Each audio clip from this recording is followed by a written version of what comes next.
Morning everyone. हम लोग organic chemistry पढ़ रहे थे, तो ऑर्गेनिक केमिस्ट्री में आइसोमेरिज्म स्टार्ट किए थे। तो आइसोमेरिज्म में 2 क्लास हो गया था, आज तीसरा क्लास है। पहला क्लास में आपको बताए थे कि आइसोमेरिज्म कहते किसको हैं और आइसोमेरिज्म का क्लासिफिकेशन कैसे होता है। तो आइसोमेरिज्म में आपको बताए थे, एक बार रिकॉल करवा देते हैं। उसमें आपको बताए थे कि आइसोमेरिज्म का क्लासिफिकेशन 2 तरह से होता है। सबसे पहला को हम लोग बोलते हैं स्ट्रक्चरल आइसोमेरिज्म और दूसरे को बोलते हैं स्टीरियो आइसोमेरिज्म। फिर आपको बताए थे कि स्ट्रक्चरल आइसोमेरिज्म का क्लासिफिकेशन 6 तरह से होता है। सबसे पहला में आपको बताए थे कि चेन आइसोमेरिज्म, दूसरा होता है पोजिशनल आइसोमेरिज्म, तीसरा होता है रिंग चेन आइसोमेरिज्म, चौथा होता है मेटामेरिज्म, पांचवा होता है फंक्शनल आइसोमेरिज्म और छठा होता है टॉटोमेरिज्म। फिर आपको बताए थे कि स्टीरियो आइसोमेरिज्म का भी क्लासिफिकेशन 2 तरह से होता है। एक को हम लोग बोलते हैं कन्फिगरेशनल आइसोमेरिज्म और दूसरे को बोलते हैं कन्फॉर्मेशनल आइसोमेरिज्म। कन्फिगरेशनल आइसोमेरिज्म का क्लासिफिकेशन 2 तरह से होता है। एक को बोलते हैं ज्योमेट्रिकल आइसोमेरिज्म और दूसरे को बोलते हैं ऑप्टिकल आइसोमेरिज्म। तो सबसे पहले हम लोग स्ट्रक्चरल आइसोमेरिज्म का क्लासिफिकेशन में चेन आइसोमेरिज्म पढ़ चुके थे। आज हम लोग देखेंगे पोजिशनल आइसोमेरिज्म किसको कहते हैं। तो बहुत ही इंपॉर्टेंट है, ध्यान से सीखिएगा। तो दूसरा पॉइंट में लिख लीजिए पोजिशनल आइसोमेरिज्म। पोजिशनल आइसोमेरिज्म को भी हम लोग पोजीशन आइसोमेरिज्म कहते हैं। अब इसका देखिए डेफिनेशन क्या कह रहा है कि those structural isomers which are differ due to different position of functional group. अब देखिए यहाँ पे बात जब आ गया स्ट्रक्चरल आइसोमर्स, आपको बताए थे कि कहीं भी आइसोमर्स का बात होगा तो वहां पर मोलेकुलर फार्मूला है सो आपका सेम होना चाहिए। तो कह रहा है कि वैसे स्ट्रक्चरल आइसोमेरिज्म, क्योंकि ये स्ट्रक्चरल आइसोमेरिज्म का क्लासिफिकेशन में आता है, क्योंकि अभी आपको बताया कि स्ट्रक्चरल आइसोमेरिज्म है सो 6 तरह से होता है। सबसे पहला चेन आइसोमेरिज्म, जो कि हम लोग पिछले क्लास में देख चुके थे। दूसरा में आपको बताया पोजिशनल आइसोमेरिज्म। तो कह रहा है कि वैसे स्ट्रक्चरल आइसोमेरिज्म पोजिशनल आइसोमेरिज्म कहलाएगा। कह रहा है क्या कि which are differ due to different position of functional group और multiple bonds और substituent। कहने का मतलब क्या हुआ कि पोजीशंस किसका डिफरेंट होना चाहिए, या तो फंक्शनल ग्रुप का पोजीशन डिफरेंट होना चाहिए, या मल्टीपल बॉन्ड्स का पोजीशन डिफरेंट होना चाहिए, या सब्स्टिट्यूएंट का पोजीशन है सो डिफरेंट होना चाहिए। इसको हम लोग क्या बोलेंगे, पोजीशन आइसोमर। देखिए नाम से ही पता चल रहा है, पोजिशनल आइसोमेरिज्म कहिए या पोजीशन आइसोमेरिज्म कहिए, दोनों सेम है। पोजीशन डिफर होगा तो सवाल ये उठता है कि पोजीशन डिफर किसका होगा। तो फंक्शनल ग्रुप का पोजीशन डिफर हो सकता है, सब्स्टिट्यूएंट का पोजीशन डिफर हो सकता है, या मल्टीपल बॉन्ड का पोजीशन डिफर हो सकता है। अब मल्टीपल बॉन्ड का जब यहाँ पे बात किया जा रहा है तो इसका मतलब क्या हुआ कि वो डबल बॉन्ड भी हो सकता है और ट्रिपल बॉन्ड भी हो सकता है। इसको एग्जाम्पल से समझते हैं। जैसे यहाँ पर 2 एग्जाम्पल ले लिए। अब आपसे पूछा गया कि बताइए ये आइसोमर है कि नहीं। अब यहाँ पे देखिए सवाल क्या कर रहे हैं, ये आपसे नहीं पूछा जा रहा है कि किस तरह का आइसोमर्स है। सबसे पहला मेरा सवाल था कि ये आपका आइसोमर है कि नहीं है। तो सबसे पहला आइसोमर है कि नहीं है तो क्या देखिएगा, क्या देखने के लिए बताए थे, दोनों का देखिए कि मोलेकुलर फार्मूला सेम है कि नहीं। अगर दोनों का मोलेकुलर फार्मूला सेम नहीं होगा तो उसको आइसोमर कहेंगे ही नहीं। अब दोनों का मोलेकुलर फार्मूला अगर सेम होगा तब दोनों एक दूसरे का आइसोमर होगा। अब उसके बाद फिर हम लोग डिसाइड करेंगे कि किस तरह का आइसोमर है। तो यहां पर देखिए हम लोग क्या देख रहे हैं, अगर इसका मोलेकुलर फार्मूला हम लोग निकालेंगे तो 1 2 3 4 4 कार्बन हो गया, 3 2 5 और 2 7 2 9 और 1 10, यानी कि कार्बन का संख्या है सो 4 है, हाइड्रोजन का संख्या है सो 10 है और एक ऑक्सीजन है, यानी कि इसका मोलेकुलर फार्मूला C4H10O हो गया।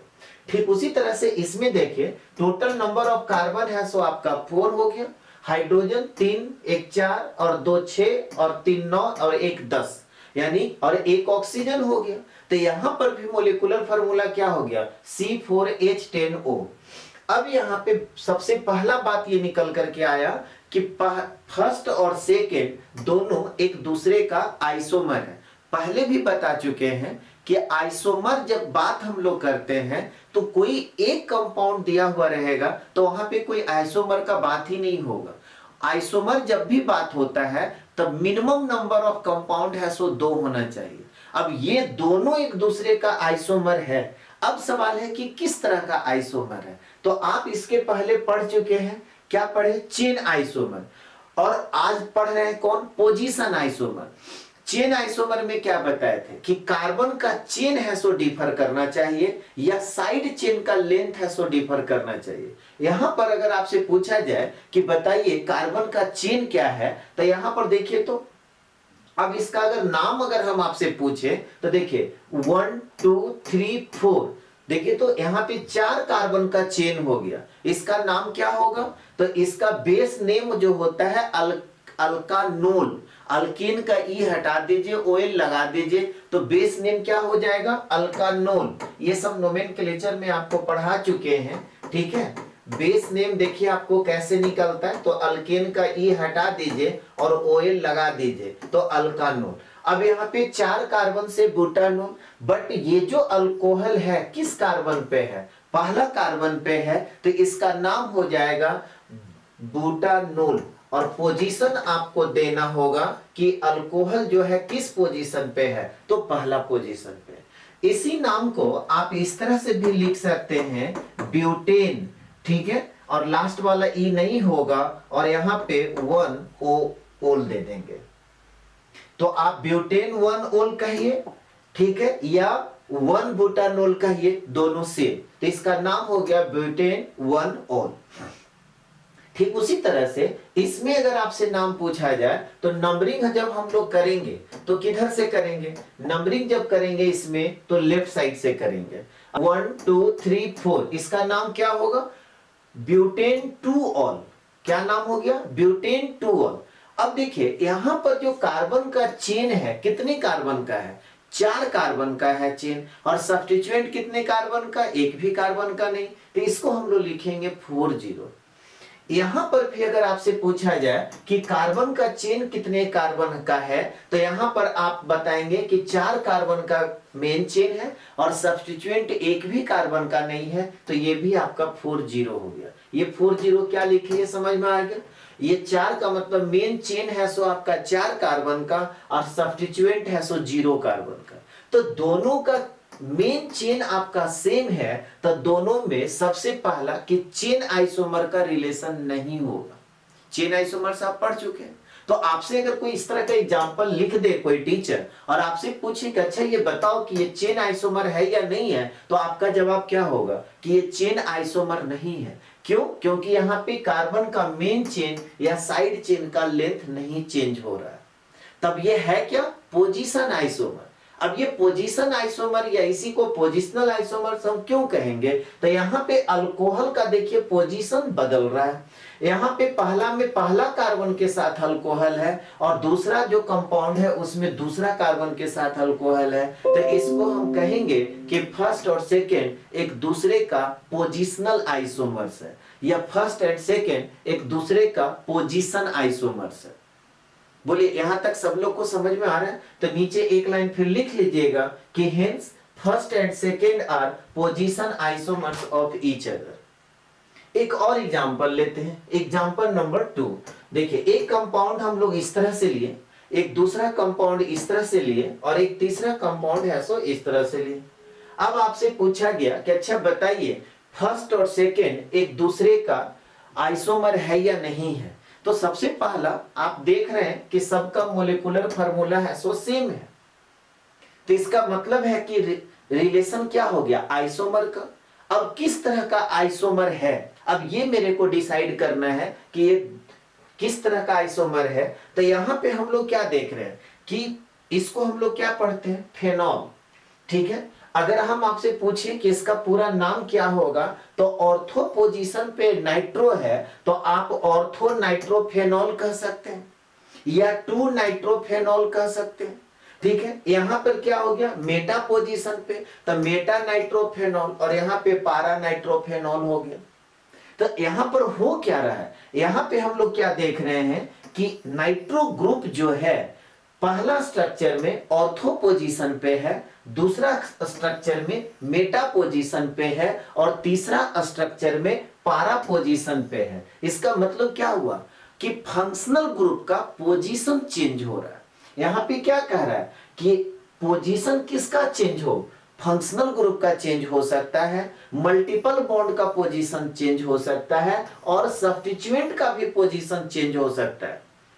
जब आपका फंक्शनल ग्रुप का पोजीशन चेंज हो या मल्टीपल बॉन्ड का पोजीशन चेंज हो या सब्स्टिट्यूएंट का पोजीशन चेंज हो तो उसको हम लोग क्या बोलेंगे, पोजिशनल आइसोमेरिज्म। तो इसका मतलब ये हुआ कि फर्स्ट और सेकेंड एक दूसरे का पोजिशनल आइसोमर्स है, ठीक उसी तरह से सेकेंड और थर्ड भी एक दूसरे का पोजिशनल आइसोमर्स है और फर्स्ट और थर्ड भी एक दूसरे का पोजिशनल आइसोमर्स है। तो एक साथ हम लोग क्या करेंगे, नीचे एक लाइन में लिख लेंगे कि first second and third are position isomers of each other. First second third क्या है, एक दूसरे का पोजीशन आइसोमर्स है।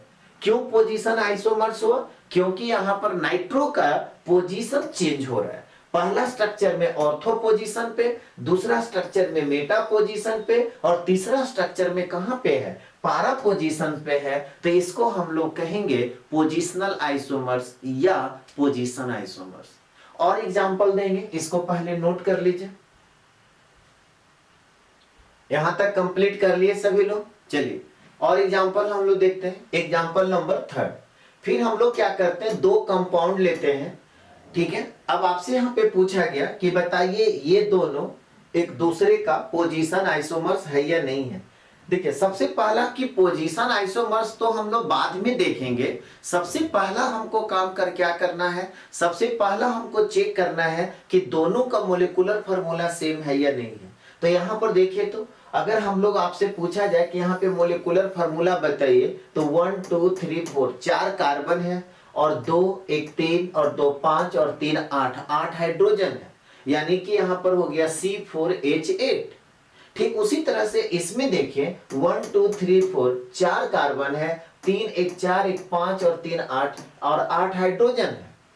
तो यहां पे हम लोग क्या देख रहे हैं कि दोनों का मोलिकुलर फार्मूला सेम है। तो इतना तो समझ में आ गया कि दोनों में रिलेशन आइसोमर्स का होगा। अब कहता है कि किस तरह का आइसोमर्स है। तो अब देखिए, तो यहाँ पे अगर आपसे पूछा जाए कि कार्बन का मेन चेन कितना कार्बन का, तो 4 कार्बन का। यहाँ पर मेन चेन कितना कार्बन का, तो 4 कार्बन का। और सब्स्टिट्यूएंट कितने का, एक भी नहीं है, यानी कि 0। इसमें भी सब्स्टिट्यूएंट एक भी कार्बन का नहीं है, तो 0। तो यहाँ पे लिखेंगे 40, ये भी है, सो 40। 40 का मतलब ये हुआ कि 4 कार्बन का मेन चेन हो गया और सब्स्टिट्यूएंट या उसी को हम लोग साइड चेन कहते हैं, वो 0 कार्बन का है। अब जब दोनों का मेन चेन सेम है, साइड चेन भी सेम है, तो इसको चेन आइसोमर कभी भी नहीं कहेंगे। अब क्या कहेंगे, तो यहां पर देखिए आपको क्या कह रहा है कि different positions of functional group और मल्टीपल बॉन्ड। मल्टीपल बॉन्ड का भी अगर पोजीशन चेंज है तो उसको हम लोग पोजिशनल आइसोमेरिज्म कहेंगे। जैसे अब इसका अगर नाम पूछा जाए तो नंबरिंग आप किधर से करेंगे, इधर से, यानी कि 1 2 3 4। इसका नाम क्या हो जाएगा, 1 ब्यूटीन। और इसका अगर नंबरिंग करना होगा तो आप लेफ्ट साइड से भी कर सकते हैं, राइट साइड से भी कर सकते हैं। किसी भी एंड से आप करेंगे तो दूसरा ही कार्बन पे आपका डबल बॉन्ड आएगा। तो किसी भी एंड से कर दीजिए, 1 2 3 4। अब यहाँ पे क्या देख रहे हैं, यहाँ पे पहला कार्बन के साथ है सो डबल बॉन्ड है, जबकि यहां पर दूसरा कार्बन के साथ डबल बॉन्ड है। तो दोनों में क्या हुआ, डबल बॉन्ड का या कह सकते हैं कि मल्टीपल बॉन्ड का पोजीशन है सो चेंज हो रहा है। तो हम कहेंगे कि फर्स्ट और सेकेंड एक दूसरे का पोजीशन आइसोमर्स है। बोलिए सबको समझ में आ रहा है। डबल बॉन्ड का या ट्रिपल बॉन्ड का भी पोजीशन चेंज होगा तो उसको हम लोग पोजिशनल आइसोमेरिज्म कहेंगे। इसलिए डेफिनेशन में लिखा दिया गया है कि डिफर क्या क्या हो सकता है, तो फंक्शनल ग्रुप का हो सकता है, मल्टीपल बॉन्ड्स का हो सकता है या सब्स्टिट्यूएंट का हो सकता है। तो नीचे फिर एक लाइन लिख लीजिएगा कि hence first and second are position isomers of each other. Positional को ही हम लोग पोजीशन आइसोमर्स भी कहते हैं।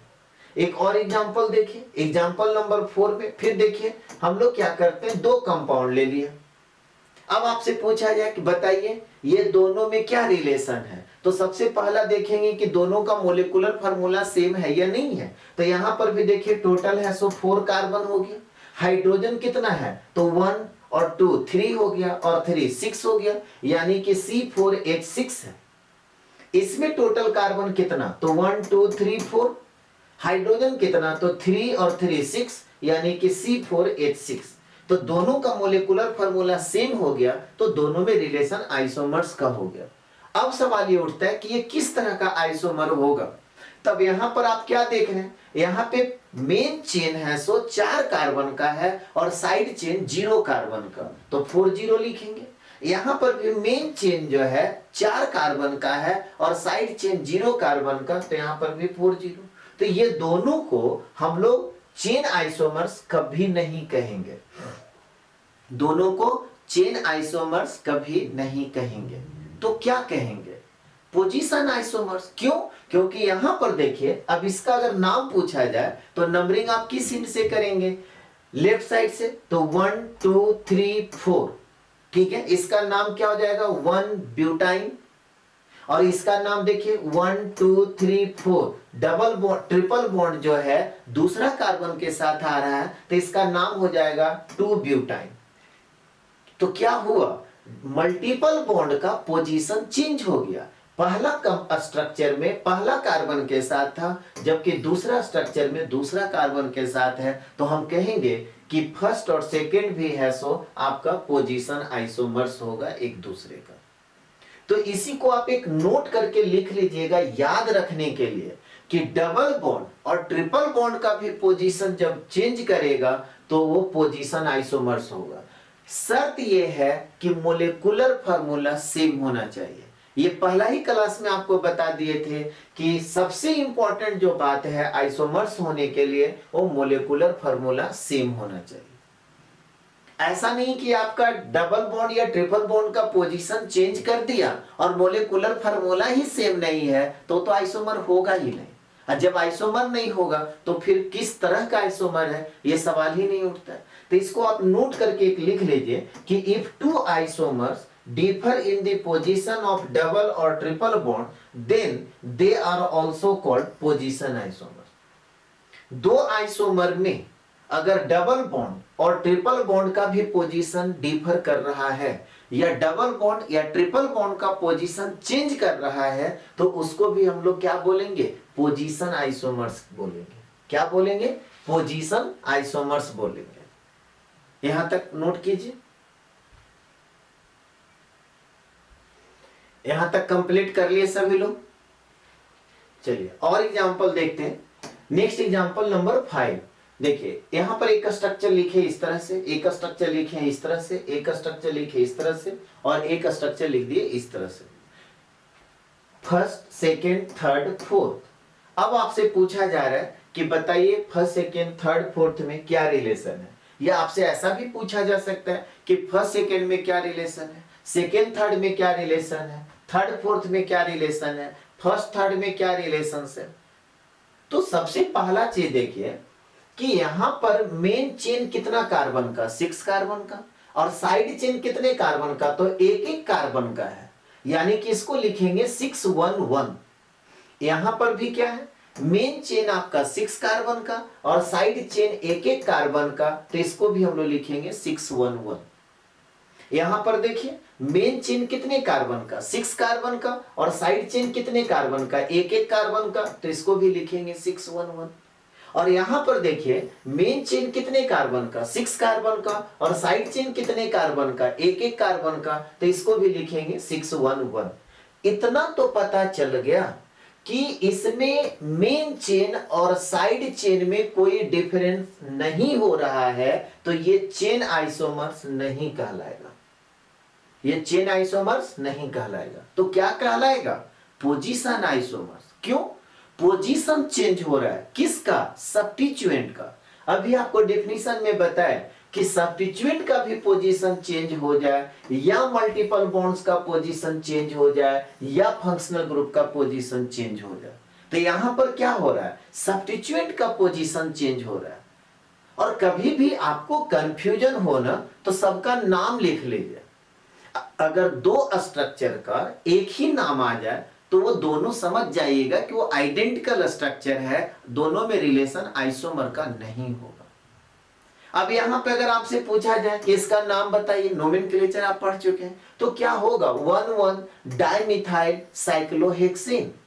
इसका नाम क्या होगा, 1,2 डाइमिथाइल साइक्लोहेक्सेन। इसका नाम क्या होगा, 1,3 डाइमिथाइल साइक्लोहेक्सेन। और इसका नाम क्या होगा, 1,4 डाइमिथाइल साइक्लोहेक्सेन। तो आप चाहें तो नाम लिख लीजिए।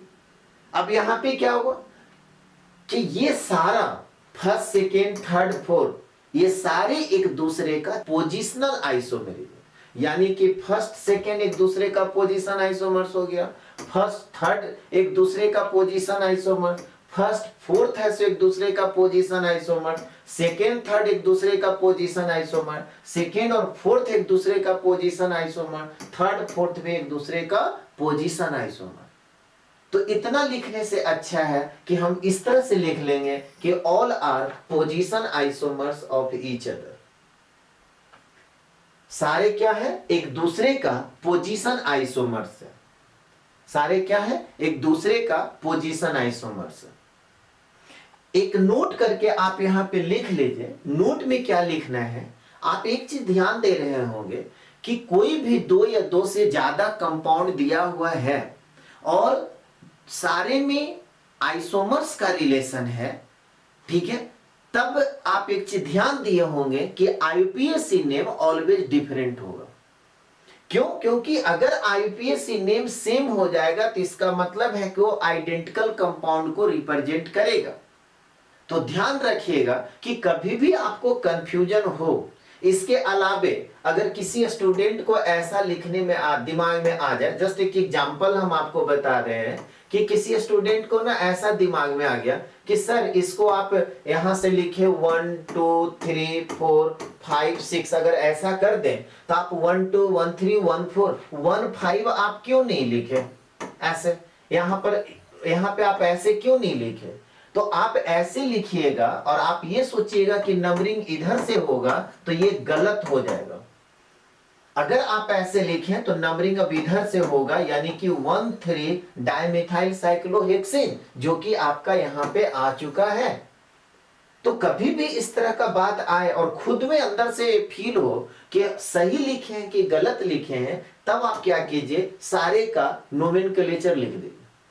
जब आईयूपीएसी नेम लिखेंगे तो क्या होगा, सारा नोमेनक्लेचर डिफरेंट आना चाहिए। अगर किसी दो कंपाउंड का नोमेनक्लेचर सेम हो गया तो समझिएगा कि दोनों में रिलेशन आइसोमर का नहीं है, दोनों में रिलेशन आइडेंटिकल कंपाउंड का है। तो इसी को आप नोट करके लिख लीजिए कि IUPAC name of structural isomers are always different. कोई भी स्ट्रक्चरल आइसोमर्स आप लिख रहे हैं तो उसका नाम जब आप आईयूपीएसी सिस्टम में लिखेंगे तो ऑलवेज क्या होगा, डिफरेंट होगा। चलिए एक और एग्जांपल हम लोग देखते हैं। यहां पर एक स्ट्रक्चर इस तरह से लिखा हुआ है, एक स्ट्रक्चर ऐसे। अब आपसे पूछा गया कि ये बताइए फर्स्ट और ये सेकेंड है, ठीक है, और आपसे पूछा गया कि बताइए दोनों में क्या रिलेशन है। तब आप क्या देखेंगे, यहाँ पे आप देख रहे हैं कि मेन चेन कितने कार्बन का, 5 कार्बन का, साइड चेन कितने कार्बन का, तो ये जो साइड चेन है 2 कार्बन का और ये 1 कार्बन का, तो इसको हम लिखेंगे 5 2 1। यहां पर भी देखिए कितने कार्बन का चेन, मेन चेन 5 कार्बन का, साइड चेन 2 कार्बन का और 1 कार्बन का, तो इसको भी लिखेंगे 5 2 1। इसका मतलब यह हुआ कि फर्स्ट और सेकेंड में चेन आइसोमर्स का रिलेशन नहीं होगा। हम बताना ये भी चाह रहे हैं, लास्ट में आपको लिखा देंगे, क्या लिखाएंगे कि अगर दो कंपाउंड चेन आइसोमर्स है तो कभी भी पोजिशनल आइसोमर्स नहीं होगा, और दो कंपाउंड अगर पोजिशनल आइसोमर्स है तो कभी भी चेन आइसोमर्स नहीं होगा। मेरी बात सबको समझ में आ रहा है? हम फिर से रिपीट कर रहे हैं कि अगर दो कंपाउंड चेन आइसोमर्स है तो पोजिशनल आइसोमर्स नहीं होगा, और दो कंपाउंड अगर पोजिशनल आइसोमर्स है तो चेन आइसोमर्स नहीं होगा। जैसे अब यहां पर देखिए, ये दोनों में रिलेशन क्या आ गया, पोजिशनल आइसोमर्स का, तो ये कभी भी चेन आइसोमर्स नहीं होगा। चेन आइसोमर्स में आपको क्या बताए थे, मेन चेन या साइड चेन का लेंथ डिफर होना चाहिए। यहां पर तो सेम आ गया। डिफर क्या हो रहा है, पोजीशन किसका, सब्स्टिट्यूएंट का। यहां पर इसका अगर नाम पूछा जाए तो 1 इथाइल 1 मिथाइल साइक्लोपेंटेन, और इसका नाम अगर आपसे पूछा जाए तो एक नंबर इसको देंगे 1 इथाइल 2 मिथाइल साइक्लोपेंटेन हो गया। तो दोनों का नाम अलग अलग हो गया, तो हम क्या बोलेंगे कि पोजिशनल आइसोमर्स हो गया। क्यों, क्योंकि यहां पे सब्स्टिट्यूएंट का पोजीशन चेंज हो रहा है। आपको क्या कहा जा रहा है कि फंक्शनल ग्रुप का पोजीशन भी चेंज हो सकता है, मल्टीपल बॉन्ड का भी पोजीशन चेंज हो सकता है, और सब्स्टिट्यूएंट का भी पोजीशन चेंज हो सकता है। तो नीचे फिर एक लाइन लिख लीजिए कि hence first and second are position isomers of each other, या इसी को positional isomers of each other, position कहिए या पोजिशनल आइसोमर्स कहिए, दोनों सेम होता है। यहां तक कंप्लीट कीजिए। यहां तक कंप्लीट कर लिए सभी लोग। चलिए नेक्स्ट एग्जांपल हम लोग देखते हैं। एग्जांपल में क्या कर रहा है कि आपको एक मोलिकुलर फार्मूला दिया हुआ है C6H14। जब इंडेक्स ऑफ हाइड्रोजन डिफिशियंसी पढ़ा रहे थे तो इस तरह का बहुत सारा क्वेश्चंस आपको बताए थे। अब इसमें आपको कहा जा रहा है कि सबसे पहला काम कि टोटल पॉसिबल स्ट्रक्चर लिखिए। तो टोटल पॉसिबल स्ट्रक्चर ये है क्या, हेक्सेन है। ठीक है, ये है क्या, हेक्सेन है, अल्केन फैमिली का। तो हेक्सेन का टोटल पॉसिबल स्ट्रक्चर कैसे लिखेंगे, तो सबसे पहला काम हम लोग क्या करते थे कि डिग्री ऑफ अनसेचुरेशन निकालते थे। इसका जब डिग्री ऑफ अनसेचुरेशन निकालिएगा तो 6 दूना 12 2 14, एक भी हाइड्रोजन का डिफिशियंसी नहीं है, तो हम लोग कहेंगे 0। इससे ये पता चला कि इस मोलिकुलर फार्मूला का टोटल पॉसिबल जब स्ट्रक्चर लिखने के लिए कहा जाएगा तो सिर्फ और सिर्फ ओपन चेन कंपाउंड में होगा। ये पहला बात। दूसरा, ओपन चेन अगर कंपाउंड में जब आप स्ट्रक्चर लिखेंगे तो उसमें एक भी पाई बॉन्ड नहीं होगा। अब स्ट्रक्चर कैसे लिखने के लिए बताए थे, तो उसमें आपको बताए थे कि यहां पर 6 कार्बन है, तो सबसे पहला काम आप क्या कीजिए, 6 कार्बन है सो आप यहां पे दे दीजिए। उसके बाद क्या करने के लिए बताए थे, सिंगल बॉन्ड है सो आप प्लेस कर दीजिए, और फिर क्या करना है, जिस कार्बन को जितना हाइड्रोजन चाहिए अपना कोवैलेंसी फुलफिल करने के लिए उतना हाइड्रोजन प्लेस कर दीजिए। तो इसको कितना हाइड्रोजन चाहिए बोलिए आप लोग, यहां पर 3 हाइड्रोजन चाहिए, यहां पर 2, यहां पर 2, यहां पर 2, यहां पर 2 और यहां पर 3। नाम सबको पता है, हम बोल दे रहे हैं, अगर किन्हीं को कॉपी में लिखना होगा तो लिख लीजिएगा। इसका नाम क्या हो जाएगा, नॉर्मल हेक्सेन। अब इसके बाद फिर क्या करेंगे, टोटल 5 कार्बन का चेन बनाएंगे, तो 1 2 3 4 5, और एक जो कार्बन है उसको हम लोग क्या करेंगे, ब्रांचिंग कर देंगे। फिर आप सिंगल बॉन्ड है सो जहां जरूरत है सब जगह प्लेस कर दीजिए। फिर जिस कार्बन को जितना हाइड्रोजन का जरूरत है उतना फुलफिल कीजिए। यहां पर कितना हाइड्रोजन, 3, यहां पर 1, यहां पर 3, यहां पर 2, यहां पर 2 और यहां पे 3। नाम अगर आपसे पूछा जाए तब यहां पर देखिए दूसरा कार्बन पे मिथाइल है तो 2 मिथाइल पेंटेन हो गया, वो नाम सबको पता है।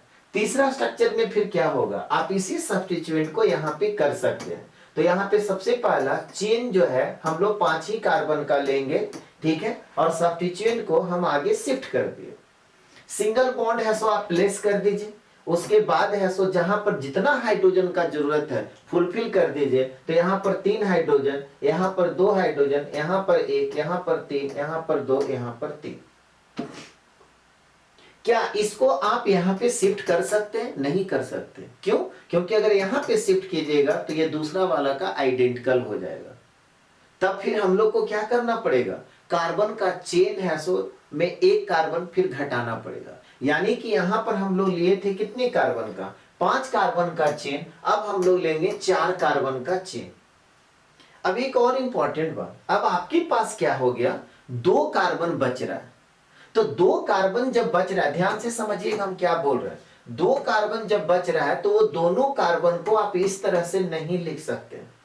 याद कीजिए, नोट करके आपको नोमेनक्लेचर में बताए थे कि पहला कार्बन पे मिथाइल, दूसरा कार्बन पे इथाइल, तीसरा कार्बन पे नॉर्मल प्रोपाइल कभी भी सब्स्टिट्यूएंट में नहीं होता है। इसका मतलब यह हुआ कि दो कार्बन जो आप लिए हैं तो इस तरह से आप अटैच नहीं कर सकते। तो कैसे अटैच करेंगे? तो दो कार्बन ऊपर नीचे है सो हम लोग इस तरह से अटैच करेंगे। अब यहां पे सिंगल बॉन्ड है सो प्लेस कर दीजिए, ठीक है। और जहां पर जितना हाइड्रोजन का जरूरत है, यहां पर 3, यहां पर 3, यहां पर 3, यहां पे 2 और यहां पे 3, ऐसा हो गया। फिर कुछ स्टूडेंट बोलेंगे कि सर ये दोनों कार्बन को उठा करके यहां पे कर दीजिए, शिफ्ट कर दीजिए। नहीं होगा। हाँ, शिफ्ट करेंगे। कैसे करेंगे? किसी एक कार्बन को यहां पे शिफ्ट करेंगे। दोनों को आप जब शिफ्ट कर दीजिएगा तो इसका आइडेंटिकल हो जाएगा। फिर हम लोग को नंबरिंग इधर से करना होगा। और बार बार बोल रहे हैं कि कभी भी इस तरह का कंफ्यूजन हो ना, तो आप उसका नोमेनक्लेचर कर लीजिए, तो आपको समझ में आ जाएगा। जब देखिए कि नाम सेम आ गया तो इसका मतलब है कि वो आइडेंटिकल हो गया, तो गलत हो गया। तो अब आप पांचवा में क्या करेंगे? कार्बन का चेन है सो हम लोग 4 ही लेंगे, बट ये दोनों सब्स्टिट्यूएंट दोनों डिफरेंट डिफरेंट कार्बन पे डाल देंगे। अब सिंगल बॉन्ड है सो आप प्लेस कर दीजिए, जहां पर जितना जरूरत है हाइड्रोजन से फुलफिल कर दीजिए। तो यहाँ पे है कार्बन का कोवैलेंसी 4 होता है, तो यहाँ पर 3 चाहिए, यहाँ पर 1 चाहिए, यहाँ पर 3, यहाँ पर 1, यहाँ पर 3 और यहाँ पर 3। समझ में आ रही बात? अब देखिए, अब जो मेरा सवाल है, सबसे पहला काम कि आपको कहा गया कि टोटल पॉसिबल स्ट्रक्चर लिखिए C6H14 में। अब आपसे पूछा जाए कि अच्छा बताइए कि पहला और दूसरा में क्या रिलेशन है। तब पहला और दूसरा दोनों का मोलिकुलर फार्मूला तो सेम है, नहीं? अब अंतर क्या है? तो इसमें टोटल 6 कार्बन का चेन है और इसमें टोटल 5 कार्बन का चेन है और एक सब्स्टिट्यूएंट है। यानी कि मेन चेन क्या हुआ? डिफर कर गया। तब फर्स्ट और सेकंड क्या हो गया? एक दूसरे का चेन आइसोमर। फर्स्ट और थर्ड क्या होगा? Chain isomer. फर्स्ट और फोर्थ क्या होगा? Chain isomer. फर्स्ट और फिफ्थ क्या होगा? Chain isomer. यानी कि फर्स्ट जो है, सेकेंड, थर्ड, फोर्थ और फिफ्थ सबका है सो क्या कहलाएगा? चेन आइसोमर्स होगा। तो यहां पे नीचे एक लाइन लिख दिए कि first is chain isomers for all. First जो है सारे का चेन आइसोमर्स है। अच्छा, अब आप लोग से जो सवाल कर रहे हैं आप लोग जवाब दीजिए। अगर आपसे हम पूछे कि सेकेंड और थर्ड में क्या रिलेशन है, तब आप क्या बताएंगे? अब यहां पर देखिए, दो ही चीज तो अभी पढ़ाए हैं, एक चेन आइसोमर्स पढ़ाए, दूसरा पोजिशनल पढ़ा रहे हैं। तो या तो चेन आइसोमर्स होगा या तो पोजिशनल होगा। तो ये कंबाइंड एग्जांपल दे दिए, ठीक है, ताकि आप डिसाइड कर पाते हैं कि नहीं, इसके लिए इस तरह का एग्जांपल दिया गया। अब बताइए कि सेकेंड और थर्ड में क्या रिलेशन, चेन आइसोमर्स या पोजिशनल आइसोमर। तो यहां पे हम लोग क्या देख रहे हैं कि 1 2 3 4 5 5 कार्बन का मेन चेन और एक कार्बन का सब्स्टिट्यूएंट। यहां पर भी 1 2 3 4 5 5 कार्बन का मेन चेन और एक सब्स्टिट्यूएंट। क्या ये दोनों एक दूसरे का चेन आइसोमर्स होगा? नहीं होगा। क्यों? क्योंकि मेन चेन और साइड चेन का लेंथ में कोई डिफरेंस नहीं है। क्या डिफरेंस है? तो पोजीशन डिफर कर रहा है। किसका? सब्स्टिट्यूएंट का। यहां पे अगर आप नंबरिंग करेंगे तो 1 2 दूसरा कार्बन पे है और यहां पे है 1 2 3 तीसरा कार्बन पे सब्स्टिट्यूएंट है। यानी कि सब्स्टिट्यूएंट का भी पोजीशन चेंज कर रहा है। तो सेकेंड और थर्ड में क्या रिलेशन? Positional isomers. तो हम कहेंगे कि second and third are positional isomers. चलिए, फिर से एक सवाल आपसे किया जा रहा है। अगर आपसे पूछा जाए कि थर्ड और फोर्थ में क्या रिलेशन है, देख करके बताइए थर्ड और फोर्थ में क्या रिलेशन है। तो यहां पर देखिए 1 2 3 4 5 1 2 3 4। अब बताइए सब लोग, थर्ड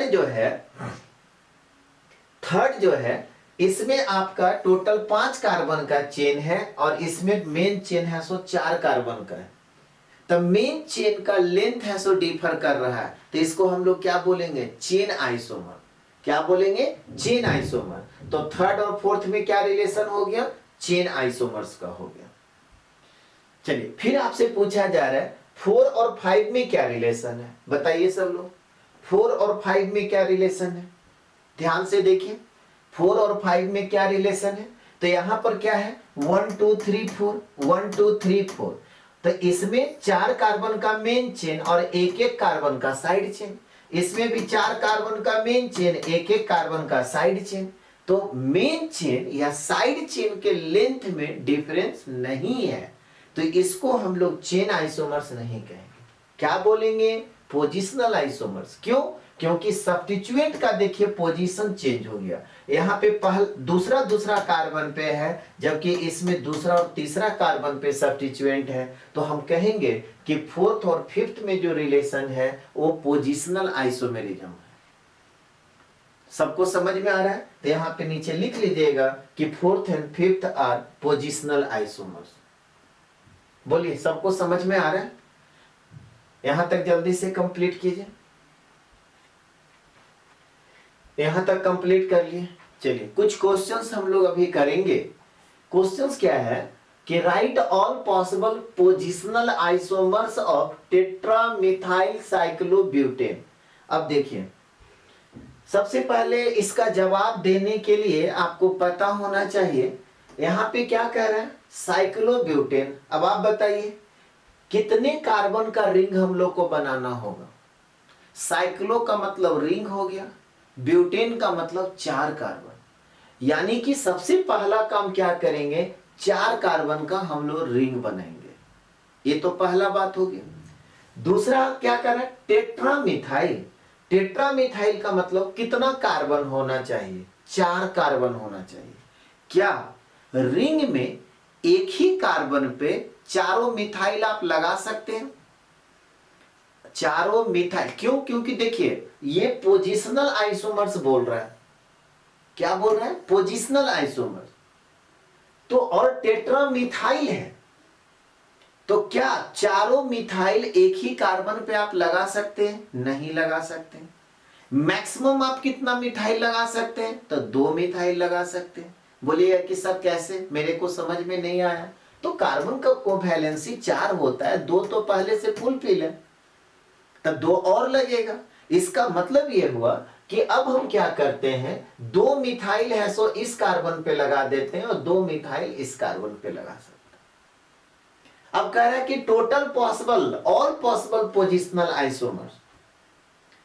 और दूसरा स्ट्रक्चर क्या हो सकता है, तो यहां पे 4 कार्बन का रिंग बना दिए, ये दोनों जो मिथाइल है इसको यहीं पे छोड़ देते हैं और ये दोनों को उठा करके यहां पे कर देते हैं। क्या ऐसा कर सकते हैं। अब क्या हुआ, पोजीशन चेंज हो गया। इसका जब नाम लिखेंगे आप, एक नंबर इसको भी दे सकते हैं, एक नंबर इसको भी दे सकते हैं। 1122 टेट्रामिथाइल साइक्लोब्यूटेन हो जाएगा। बट इसका जब आप नाम लिखेंगे तो 1133 टेट्रामिथाइल साइक्लोब्यूटेन होगा। क्या और स्ट्रक्चर पॉसिबल है, देख लीजिए, और स्ट्रक्चर पॉसिबल है। हाँ, और स्ट्रक्चर पॉसिबल है। किन्हीं के दिमाग में अगर ये आ रहा होगा कि सर ऐसा करते हैं ना, ये दोनों को जैसे है वैसे छोड़ दीजिए और ये दोनों को उठा के यहां पे कर दीजिए, गलत। फिर ये इसके जैसा आइडेंटिकल होगा, अपीयरेंस डिफरेंट हो रहा है। देखिए ना, आप मेरा बात पे मत विश्वास कीजिए, आपके जो दिमाग में आता है उसको कीजिए।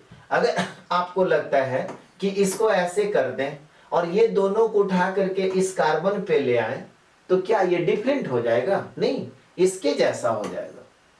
अगर इसका नाम आप पूछेंगे तो 1122 टेट्रामिथाइल साइक्लोब्यूटेन, तो आप ऐसे नहीं लिख सकते।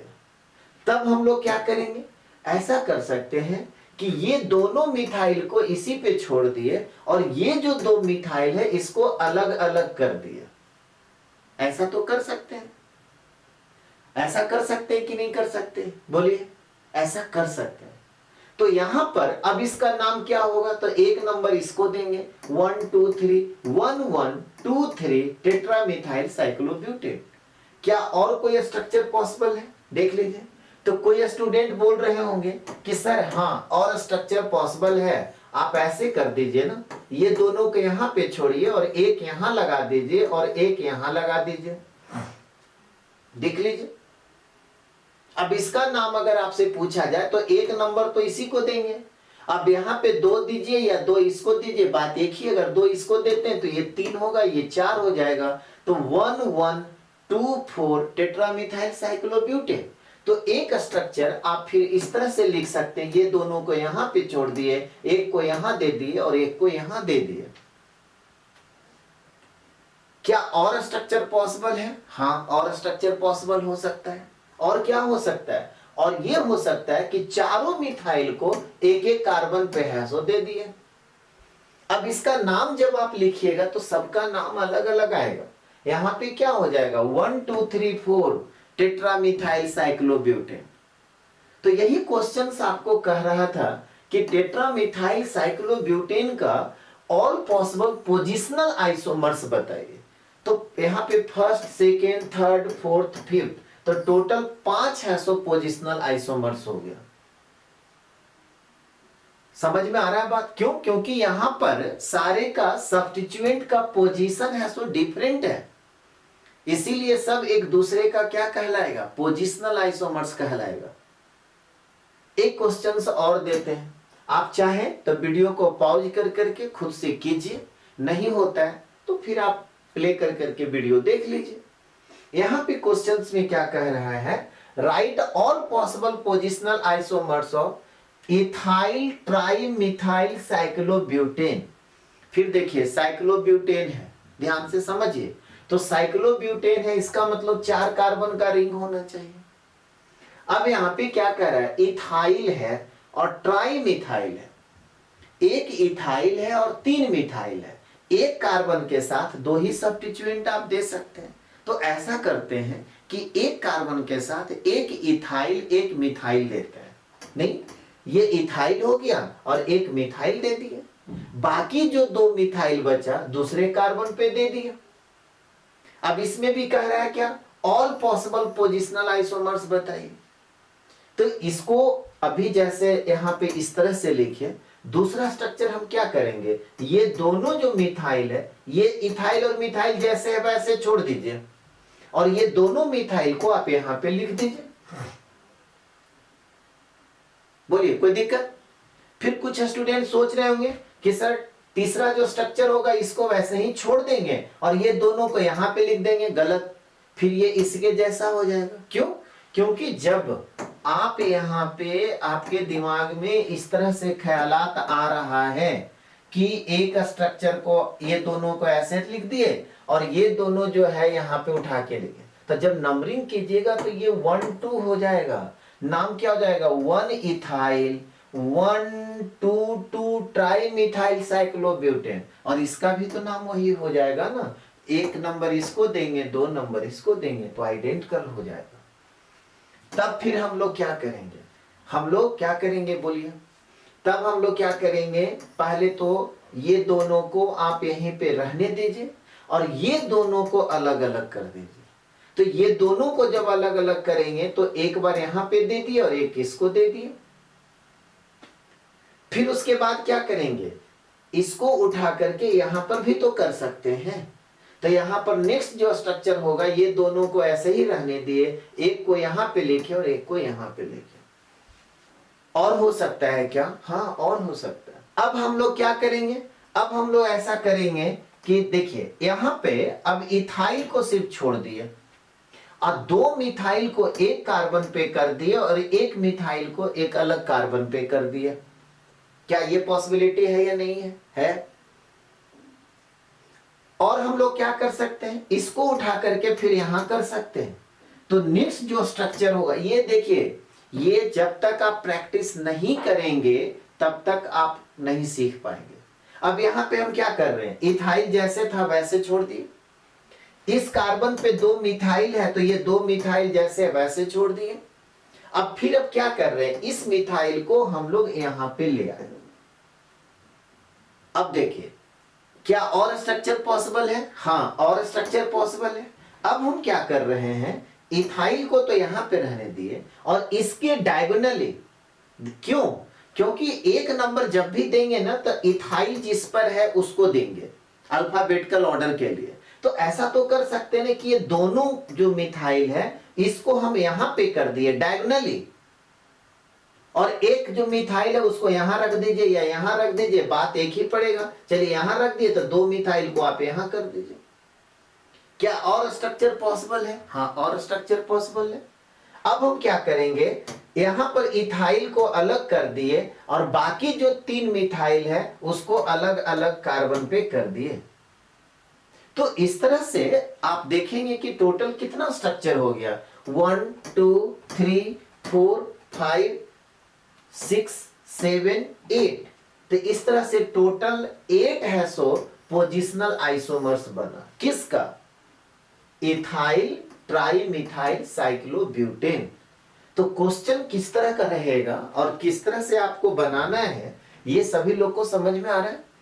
आपको कहा गया कि इथाइल ट्राइमिथाइल साइक्लोब्यूटेन का टोटल पॉसिबल या ऑल पॉसिबल पोजिशनल आइसोमर्स लिखिए।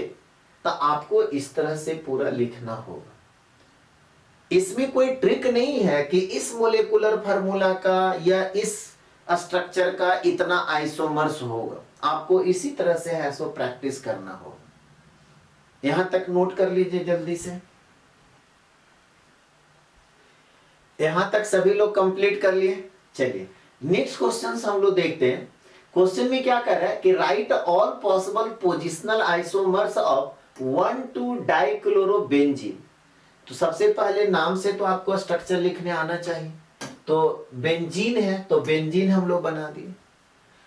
2 क्लोरीन है, नहीं 1 2, तो यहां पे एक क्लोरीन डाल दिए, एक क्लोरीन यहां पे डाल दिए। अब आपसे क्या पूछ रहा है, आपसे ये पूछ रहा है कि 1 2 डाइक्लोरोबेंजीन का टोटल पॉसिबल पोजिशनल आइसोमर्स बताइए। तो ये किस पोजीशन पे? एक दूसरे का ऑर्थो पोजीशन पे। तो दूसरा जो स्ट्रक्चर लिखेंगे वो क्या होगा? मेटा पोजीशन पे। तीसरा जो स्ट्रक्चर लिखेंगे वो क्या होगा? पारा पोजीशन पे।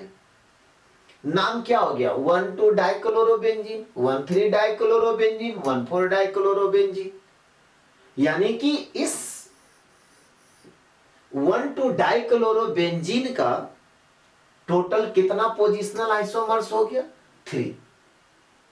First, second, third. एक क्वेश्चन और करते हैं। यहां पे क्या कह रहा है कि write all possible positional isomers of 1 2 3 ट्राइक्लोरोबेंजीन। अब देखिए फिर क्या हो गया, यहां पे बेंजीन लिखे 1 2 3 है, तो एक क्लोरीन यहां दिए, एक क्लोरीन यहां दिए, एक क्लोरीन यहां दिए। आप लोग बताइए कि टोटल कितना होगा पोजिशनल आइसोमर्स? 1 2 3 ट्राइक्लोरोबेंजीन का टोटल पोजिशनल आइसोमर्स कितना होगा? आप लोग लिख करके दिखाइए। अब देखिए क्या करेंगे, दूसरा जो स्ट्रक्चर होगा ये 2 जैसे है वैसे लिख दिया और इसको उठा करके यहां पे कर दिया। किसी स्टूडेंट को अगर ये दिमाग में आ रहा होगा कि सर बहुत आसान है, तीसरा स्ट्रक्चर जो है ऐसे तो लिख ही सकते हैं, यहां पे आप क्लोरीन रहने दीजिए, ये क्लोरीन, और इसको उठा करके फिर आप यहां पे ला दीजिए। गलत हो जाएगा। क्यों गलत होगा? आप खुद देखिए। इसका नाम जब आपको लिखने के लिए कहेंगे तो 1 नंबर किसको देंगे? 1 नंबर इसको देंगे।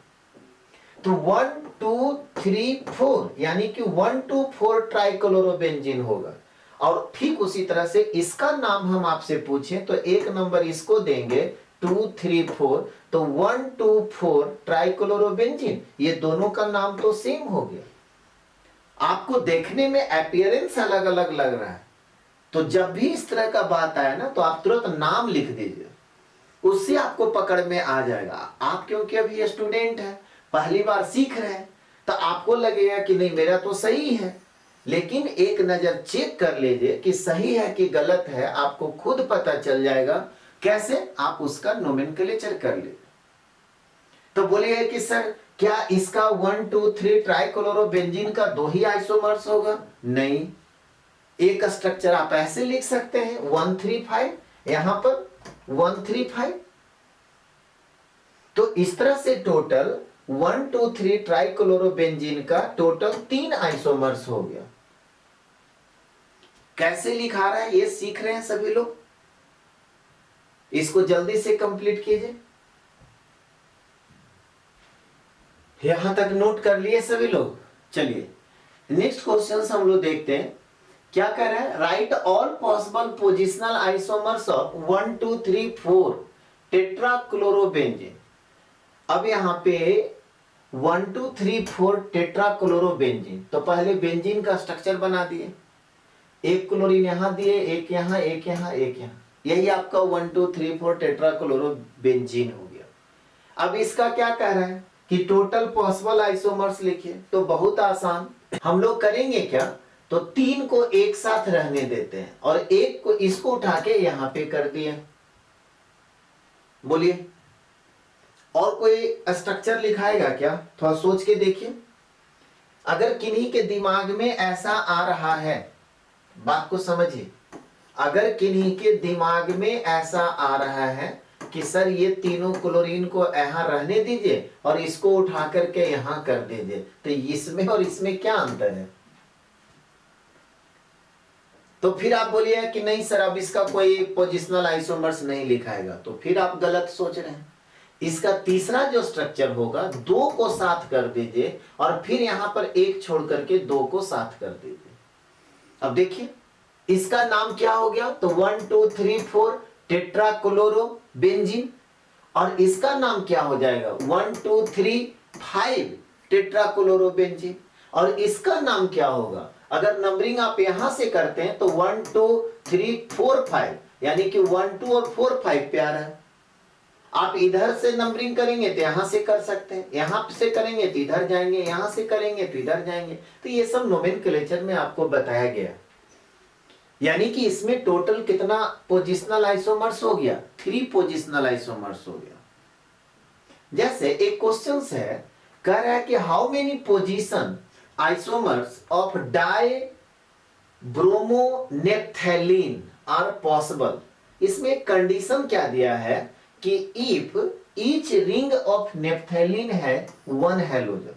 देखिए सबसे पहला चीज आपको तो ये पता होना चाहिए कि नेप्थेलीन कहते किसको है। तो ये भी आपको नोमेनक्लेचर में बताए थे कि 2 रिंग जब होता है बेंजीन का इस तरह से, तो इसका नाम होता है नेप्थेलीन, और 3 रिंग होता है तो उसको बोलते हैं एंथ्रासीन। याद है। अब आपको ये पता होना चाहिए कि नेप्थेलीन में सब्स्टिट्यूएंट कहां कहां लगेगा, जहां जहां हाइड्रोजन है। अब देखिए यहां पर एक हाइड्रोजन है, यहां पर एक हाइड्रोजन है, यहां पर एक हाइड्रोजन है, यहां पर एक हाइड्रोजन है, यहां पर एक हाइड्रोजन है, यहां पर एक हाइड्रोजन है, यहां पर एक हाइड्रोजन, यहां पर एक हाइड्रोजन। यानी कि ये कार्बन और ये कार्बन पे कोई हाइड्रोजन नहीं है। तो जब वहां पर कोई हाइड्रोजन है ही नहीं है तो वहां पर कोई भी सब्स्टिट्यूएंट नहीं लगेगा। यानी कि आपको पता होना चाहिए कि इसका जब नंबरिंग हम लोग करेंगे तो 1 2 3 4, ठीक है, फिर 5 6 7 8। बोलिए कोई दिक्कत। अब आप ऐसे समझिए कि 1 और 8 आइडेंटिकल है, 2 और 7 आइडेंटिकल है, 3 और 6 आइडेंटिकल है, 4 और 5 आइडेंटिकल है। जैसे थोड़ा सा आप इसमें समझिए बात को। एक स्टूडेंट ऐसा लिखें, एक स्ट्रक्चर ध्यान से समझिएगा हम क्या बता रहे हैं, ठीक है। एक स्टूडेंट ऐसे लिख दिए, अब उनसे नाम पूछा जाएगा कि इसका नाम बताइए, तो इसको देख करके आप क्या बोलिएगा कि 1 8 1 और 8, ये 1 पोजीशन है तो ये 8वां पोजीशन है। देख लीजिए 1 8 डाइक्लोरोनेप्थेलीन। अब इसी को ध्यान से समझिएगा हम क्या बता रहे हैं।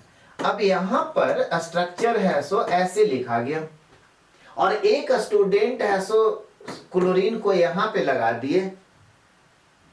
अब इसका अगर नोमेनक्लेचर आपसे पूछा जाए कि क्या होगा, तो क्या आप इसको बोलेंगे 4 5 डाइक्लोरोनेप्थेलीन, 4 5 डाइक्लोरोनेप्थेलीन? नहीं, गलत हो जाएगा।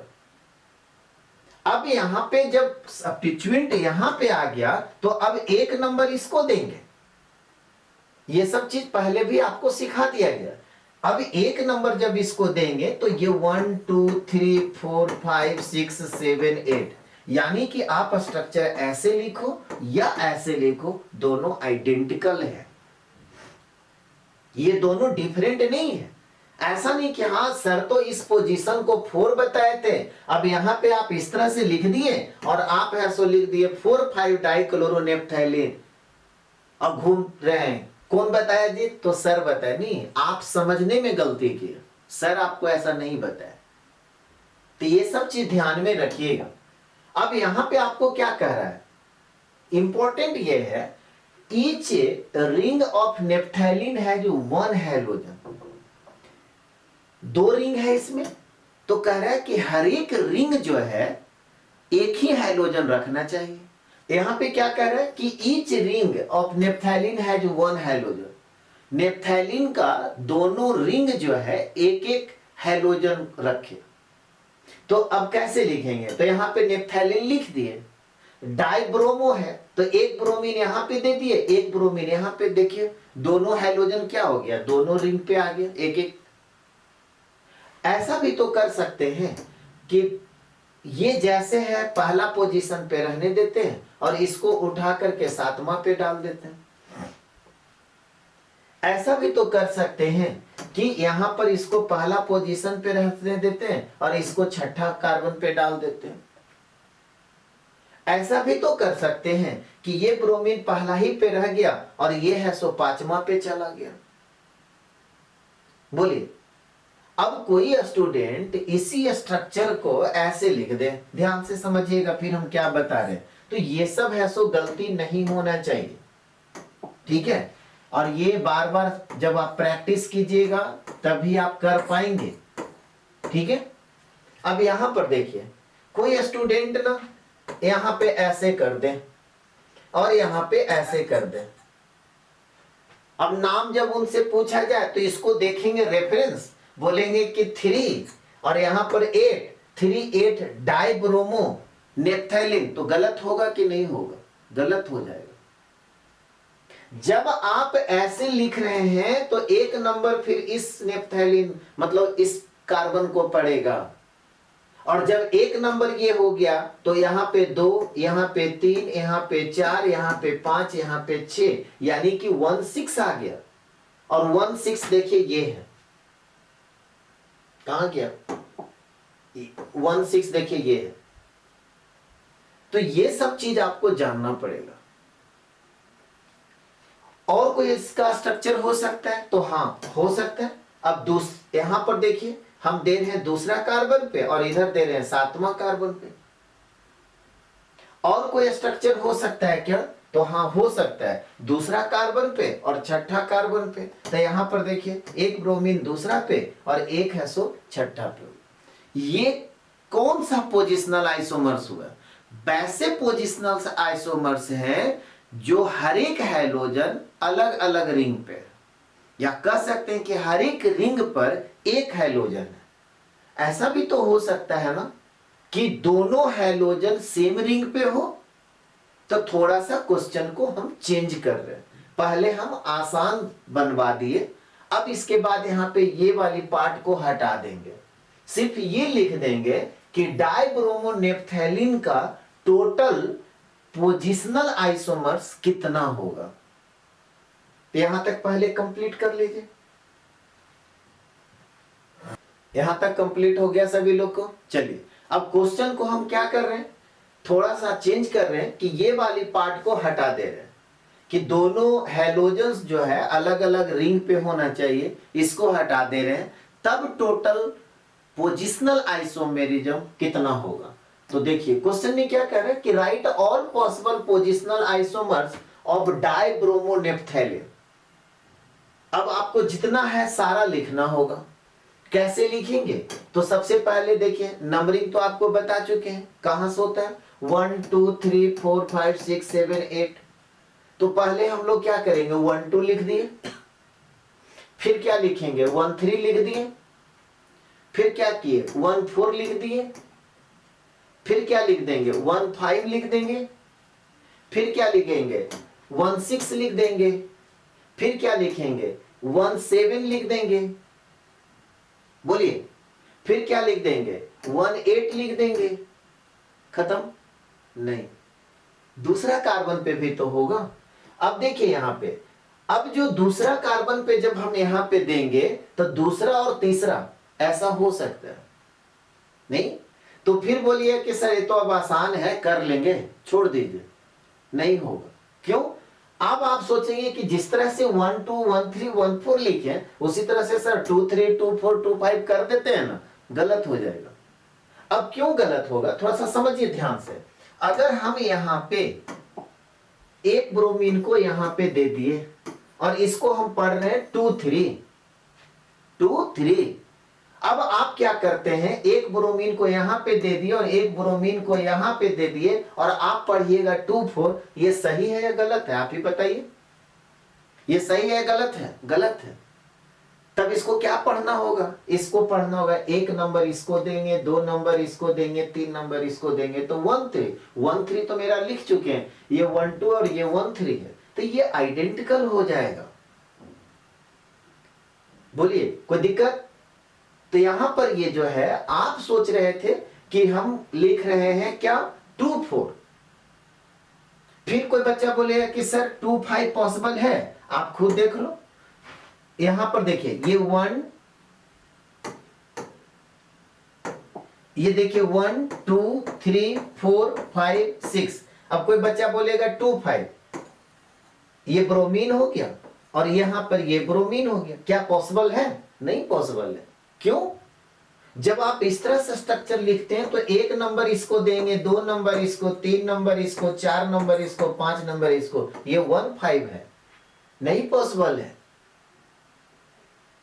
तो फिर आप टेंशन में आ जाइए कि सर अब नहीं पॉसिबल है। आप खुद देखो ना, आप खुद कर करके देखिए, जो आपके दिमाग में आ रहा है ना आप खुद कर करके देखिए। अभी हम लोग क्या किए, आप किए 2 5 जो कि नहीं हुआ, तो अब आप कीजिए 2 6। तो 2 6 जब कीजिएगा देखिए 1, अब यहां पे देखिए 2 और यहां पर हम 6 कर दिए, तो ये पॉसिबल है। 2 7 भी पॉसिबल है, 2 7 भी पॉसिबल है। तो इस तरह से टोटल कितना स्ट्रक्चर हो गया, तो 1 2 3 4 5 6 7 8 9 10, टोटल है सो 10 हो गया। यानी कि डाइब्रोमो नेप्थैलीन का पोजिशनल आइसोमर्स कितना हो गया, 10 हो गया। तो अचानक अगर आपको ये सब चीज क्लास में अगर नहीं बताया गया है और इस तरह से क्वेश्चन दे दिया जाए तो आपसे नहीं बनेगा। तो अब आप एक नजर में एक बार आ गया, अब कभी भी जिंदगी में इस तरह से कभी भी कोई क्वेश्चन आ जाता है आप खुद कर लेंगे। शर्त यही है कि इसको एक आध 2 बार प्रैक्टिस करना होगा। अब नाम अगर आपसे पूछा जाए तो इसका नाम बताइए, 1 2 डाइब्रोमो नेप्थैलीन, इसका नाम 1 3 डाइब्रोमो नेप्थैलीन, इसका नाम 1 4 डाइब्रोमो नेप्थैलीन, इसका नाम 1 5 डाइब्रोमो नेप्थैलीन, इसका नाम 1 6 डाइब्रोमो नेप्थैलीन, इसका नाम 1 7 डाइब्रोमो नेप्थैलीन, इसका नाम 1 8 डाइब्रोमो नेप्थैलीन, इसका नाम 2 3 डाइब्रोमो नेप्थैलीन, इसका नाम 2 6 डाइब्रोमो नेप्थैलीन और इसका नाम हो गया 2 7 डाइब्रोमो नेप्थैलीन। इसके अलावे अगर आप कोई भी स्ट्रक्चर लिखते हैं तो पोजिशनल आइसोमर्स नहीं होगा, वो आइडेंटिकल हो जाएगा, जो कि अभी करके आपको दिखा भी दिया। चलिए इसको नोट कीजिए जल्दी से, यहां तक कर लिए सभी लोग। चलिए और क्वेश्चंस है, कह रहा है कि write all possible positional isomers of dibromo derivatives of anthracene. फिर देखिए आपके लिए आसान कर दिया गया है, कह रहा है if both halogens on same ring, दोनों हैलोजन क्या होना चाहिए, एक ही रिंग पे होना चाहिए। तब आपसे पूछ रहा है कि पोजिशनल आइसोमर्स टोटल लिखिए, किसका, डाइब्रोमो एंथ्रासीन का। अब सबसे पहला चीज जिस तरह से अभी आपको हम बताए कि नेप्थैलीन में, ठीक उसी तरह से अभी बताए थे कि 3 रिंग जब इस तरह से होता है तो इसका नाम होता है एंथ्रासीन।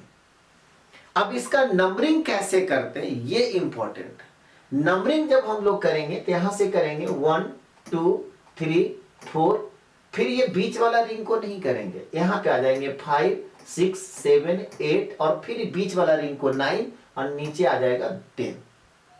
याद रहेगा नंबरिंग कैसे करेंगे। जिस तरह से नेप्थेलीन में हम आपको बताएं उसी तरह से इसमें 1 और 8 आइडेंटिकल होगा, 4 और 5 आइडेंटिकल होगा।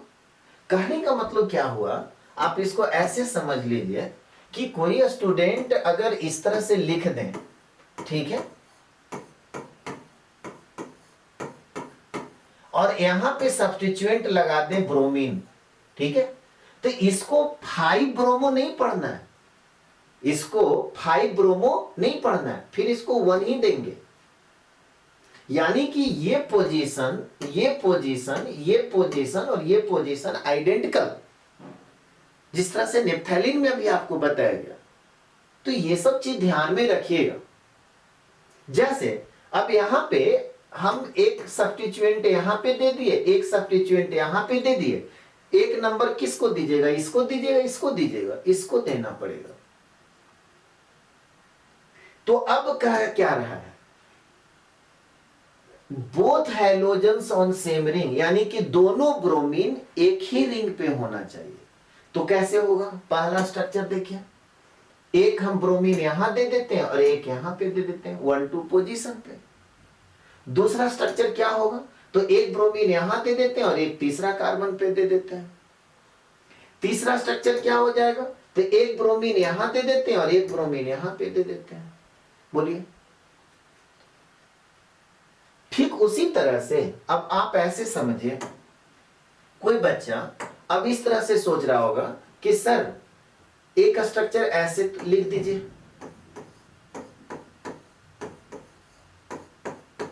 नहीं, यहां पे हम लिखें, अब कोई बच्चा यहां पे ऐसे लिख देगा Br सर राइट साइड वाला जो रिंग है उस पर दोनों तो दे ही सकते हैं। अब आप बताइए कि ये सही लिखा हुआ या गलत लिखा हुआ है, गलत लिखा हुआ है। क्यों, क्योंकि ये जो स्ट्रक्चर है और ये स्ट्रक्चर है दोनों आइडेंटिकल हो जाएगा। यहां पे आप ये नहीं कर सकते नहीं सर यहां तो ये लेफ्ट वाला रिंग पे है सो दोनों ब्रोमीन है और यहां पर राइट साइड वाला दोनों रिंग पे ब्रोमीन है। नहीं, आप नंबरिंग करोगे तो एक नंबर फिर इसको दोगे, 2 नंबर इसको दोगे। ये चीज आपको समझना पड़ेगा, नहीं समझ में आएगा तो दिक्कत है। और इसीलिए आपको बताया जा रहा है, ये सब एग्जाम्पल नॉर्मल क्लास में नहीं दिया जाता है। तो ये सब एग्जाम्पल देने के पीछे मकसद भी यही होता है कि आपका सोचने का तरीका बढ़े। अब यहां पे देख, ये सबको समझ में आ गया ना कि इस तरह से नहीं हो सकता है, लेफ्ट और राइट नहीं चलेंगे, आप इस तरह से भी नहीं कर सकते, बता दे रहे हैं। अगर आप ऐसे कर रहे हैं तो तब भी ये आपका गलत हो जाएगा। आप यहां पे ब्रोमीन दे दिए और यहां पे ब्रोमीन दे दिए तो फिर ये इसके जैसा हो जाएगा। तब आप क्या कर सकते हैं, आप ये कर सकते हैं, ठीक है, एंथ्रासिन लिख दिए, दूसरा तीसरा कार्बन पे डाल दीजिए। देखिए दोनों ब्रोमीन सेम रिंग पे। और कोई स्ट्रक्चर हो सकता है, कुछ लोगों के दिमाग में गया होगा कि सर बीच वाला रिंग पे तो दे ही सकते हैं ना। हाँ, बीच वाला रिंग पे आप दे सकते हैं। तो ये आपके लिए आसान कर दिया गया था कि आप डाइब्रोमो डेरिवेटिव्स ऑफ एंथ्रासिन लिखिए, लेकिन दोनों हैलोजन क्या होना चाहिए, सेम रिंग पे होना चाहिए। तो इस तरह से टोटल है सो 1 2 3 4 5, टोटल है सो 5 है सो पोजिशनल आइसोमर्स होगा। टोटल कितना हो गया, 5 पोजिशनल आइसोमर्स। कब, जब दोनों हैलोजन सेम रिंग पे है। अब ये कंडीशन फिर हटा देता कि दोनों हैलोजन सेम रिंग पे न हो, तब आप टोटल पॉसिबल पोजिशनल आइसोमर्स लिखिए। तब आप कैसे लिखेंगे, इसको कंप्लीट कीजिए पहले। यहां तक कंप्लीट कर लिए सभी लोग। चलिए नेक्स्ट क्वेश्चन, अब ये वाली पार्ट है ना हटा देंगे। नेक्स्ट क्वेश्चन में क्या कह रहा है कि write all possible positional isomers of dibromo derivatives of anthracene. अब ये आपसे नहीं कहा जा रहा है कि दोनों हैलोजेंस है सो सेम रिंग पे डालिए, ये दोनों हैलोजन डिफरेंट रिंग पे होना चाहिए, ऐसा नहीं कहा जा रहा है। ऑल पॉसिबल पोजिशनल आइसोमर्स लिख सकते हैं। तो इसका मतलब क्या हुआ कि दोनों हैलोजन सेम रिंग पर भी हो सकता है, दोनों हैलोजन डिफरेंट रिंग पर भी हो सकता है। तो कैसे हम लोग नंबरिंग करते हैं ये तो आपको पता चल गया। अब पहला जो स्ट्रक्चर लिखेंगे तो 1 2 3 4 5 6 7 8 और 9 और ये 10, ये कैसे लिखते हैं ये तो आपको बता चुके हैं। अब आप दोनों ब्रोमीन 1 2 पोजीशन पे डाल दीजिए। दूसरा स्ट्रक्चर में क्या होगा 1 3 पोजीशन पे डाल दीजिए। तीसरा क्या हो जाएगा 1 4 पे डाल दीजिए, देख लीजिए। उसके बाद फिर क्या होगा तो 1 और 5 पे आप डाल सकते हैं। नेक्स्ट में क्या होगा तो आप 1 और 6 पे डाल सकते हैं। नेक्स्ट में क्या होगा तो 1 और 7 पे आप डाल सकते हैं। और क्या हो सकता है तो 1 और 8 पे डाल सकते हैं। और क्या हो सकता है तो 1 और 9 पे डाल सकते हैं, ये 9 है, देख लीजिए। और क्या हो सकता है आप 1 और 10 पे डाल सकते हैं, ये तो 1 से हो गया। नेप्थैलीन में जिस तरह से बताए थे उसी तरह से एंथ्रासीन में होगा कि अगर आप एक ब्रोमीन को दूसरा कार्बन पे डाले तो दूसरा ब्रोमीन को किस पे डाल सकते हैं, तीसरा पे डाल सकते हैं। क्या आप एक ब्रोमीन को दूसरा पे डाले तो दूसरा कार्बन को यहां पे डाल सकते हैं, मतलब दूसरा ब्रोमीन को यहां पे डाल सकते हैं, नहीं डाल सकते। क्यों, क्योंकि एक नंबर फिर इस पर चला जाएगा। क्या आप यहां पे डाल सकते हैं, नहीं डाल सकते हैं, क्योंकि एक नंबर इस पर चला जाएगा।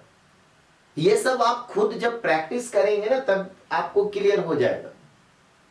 आप खुद देखिए ना, आप इस ब्रोमीन को आप यहां पे डालेंगे तो एक नंबर आपको इसको देना पड़ेगा और इस तरह से घूमना होगा 1 2 3 4 5 6 7 8 9 10 ऐसे जाना पड़ेगा। इसका मतलब क्या हुआ कि दूसरा जो ब्रोमीन है यहां भी नहीं आ सकता, यहां भी नहीं आ सकता है, यहां तो आ सकता है ना, तो यहां पर हम लोग देंगे। ठीक उसी तरह से पहला ब्रोमीन को हम दूसरा कार्बन पे दे दिए तो क्या दूसरा ब्रोमीन को इस कार्बन पे दे सकते हैं, हाँ दे सकते हैं। तो एक स्ट्रक्चर आपका ऐसा हो जाएगा। क्या एक ब्रोमीन को आप यहां पे दिए तो दूसरे को फिर यहां पे आप दे सकते हैं, नहीं दे सकते। यहां पे जब आप दीजिएगा तो एक नंबर फिर वहीं से स्टार्ट हो जाएगा। हाँ आप ऐसा कर सकते हैं कि एक ब्रोमीन को आप है सो यहां पे दे दिए, ठीक है, तो दूसरे ब्रोमीन को आप है सो यहां पे दे सकते हैं। ठीक उसी तरह से एक ब्रोमीन को आप है, ठीक उसी तरह से एक ब्रोमीन को आप यहां पे दे दिए तो दूसरा ब्रोमीन को आप यहां पे दे सकते हैं। अब इस तरह से टोटल पॉसिबल जो पोजिशनल आइसोमर्स है वो कितना हो गया 1 2 3 4 5 6 7 8 9 10 11 12 13 14। तो इस तरह से है सो 14 पोजिशनल आइसोमर्स होंगे। इसको भी कंप्लीट कर लीजिए।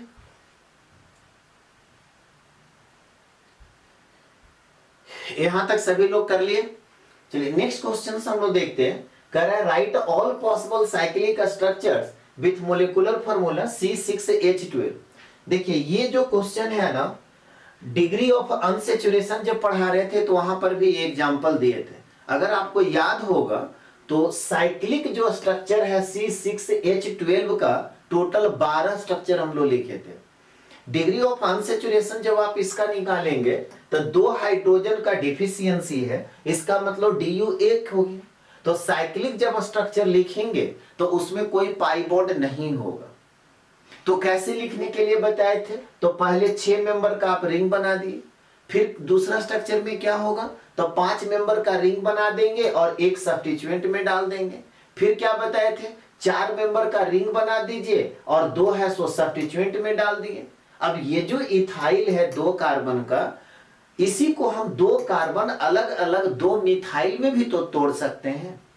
और वो दोनों मिथाइल एक ही कार्बन पे डाल दिए, वो दोनों मिथाइल अलग अलग कार्बन पे डाल दिए, और अलग अलग जब डाले तो यहाँ पे एडजेसेंट कार्बन पे हुआ। अब हम क्या करते हैं, डायगोनली लगा देते हैं। कोई बच्चा बोलेगा कि इसको उठा के यहां नहीं कर सकते हैं सर, नहीं कर सकते। क्यों? यहां पे जब कीजिएगा तो इसका आइडेंटिकल हो जाएगा। फिर क्या करते हैं, तो आपको बताए थे रिंग होने के लिए मिनिमम नंबर ऑफ कार्बन कितना होना चाहिए, 3। तो 3 कार्बन आपका फ्री हो जाएगा, यानी को तीनों कार्बन सब्स्टिट्यूएंट में जब जाएगा तब हम लोग क्या करेंगे, नॉर्मल प्रोपाइल है सो सब्स्टिट्यूएंट में लगा दिए। अब इसको 2 पार्ट में आप तोड़ सकते हैं, इथाइल और मिथाइल। तो एक इथाइल और एक मिथाइल दोनों को सेम कार्बन पे लगा दिए, दोनों को अलग अलग कार्बन पे लगा दिए। अब हम क्या करते हैं कि इथाइल को भी 2 कार्बन में तोड़ देते हैं, यानी कि 3 मिथाइल में टूट जाएगा। एक मिथाइल ये और यहां से 2 मिथाइल। अब हम क्या करेंगे, 2 मिथाइल को एक कार्बन पे और एक मिथाइल को एक कार्बन पे लगा दिए। ऐसा भी तो कर सकते हैं कि तीनों मिथाइल को अलग अलग कार्बन पे लिख सकते हैं, और लास्ट में यहां पर जो नॉर्मल प्रोपाइल लगाए थे इसको आइसोप्रोपाइल लिख दीजिए, यानी कि ब्रांचिंग हो गया। तो इस तरह से आप काउंटिंग कीजिएगा तो टोटल कितना स्ट्रक्चर 12 होगा। देखिए 1 2 3 4 5 6 7 8 9 10 11 12। बोलिएगा कि सर आप तो पोजिशनल आइसोमेरिज्म पढ़ा रहे हैं, तो ये एग्जांपल क्यों दिए। आपसे अब रिलेशन पूछेंगे कि फर्स्ट और सेकेंड में क्या रिलेशन है। मोलेकुलर फार्मूला तो सबका सेम है, तो सारा एक दूसरे का आइसोमर है। कैसा आइसोमर है, तो फर्स्ट और सेकेंड कैसा आइसोमर है, अब आप लोग बताइए। Chain isomer. कैसे पता चला, तो यहाँ पे 6 कार्बन का मेन चेन है और यहाँ पे 5 कार्बन का मेन चेन है। यानी कि अगर आपसे पूछा जाए, अगर ये क्लास में पढ़ाते तो डिफरेंट डिफरेंट स्टूडेंट को खड़ा करके पूछते कि अच्छा बताइए फर्स्ट और सेकेंड में क्या रिलेशन, तो चेन आइसोमर का। फर्स्ट और थर्ड में क्या रिलेशन, चेन आइसोमर का। फर्स्ट और फोर्थ में क्या रिलेशन, चेन आइसोमर का। क्यों? क्योंकि यहाँ पे मेन चेन 6 कार्बन का है और यहाँ पर मेन चेन 4 कार्बन का है। यानी कि पहला जो है चेन आइसोमर होगा सारे का, यानी second third fourth fifth six 7 8 9 10 11 12 सबका। तो इसको हम लोग इस तरह से लिख सकते हैं कि first is chain isomers of all.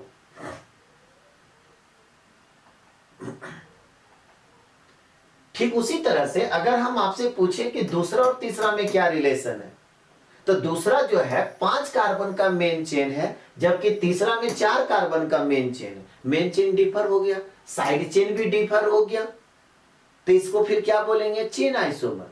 दूसरा और चौथा में क्या रिलेशन, चेन आइसोमर। दूसरा और पांचवा में क्या रिलेशन, चेन आइसोमर। दूसरा और छठा में क्या रिलेशन, चेन आइसोमर। दूसरा और सातवां में क्या रिलेशन, चेन आइसोमर।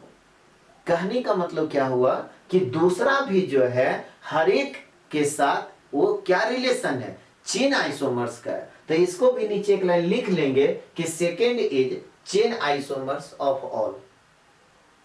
सारे के साथ है सो चेन आइसोमर्स। अब फिर यहां पे आपसे पूछें कि तीसरा और चौथा में क्या रिलेशन है, सब लोग बताइए।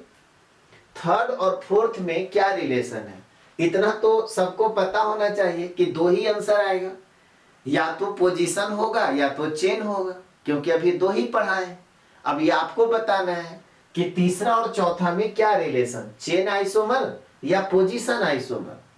तो यहां पर देखिए, यहां पे हम लोग क्या देख रहे हैं कि 4 कार्बन का मेन चेन, इसमें भी 4 कार्बन का मेन चेन।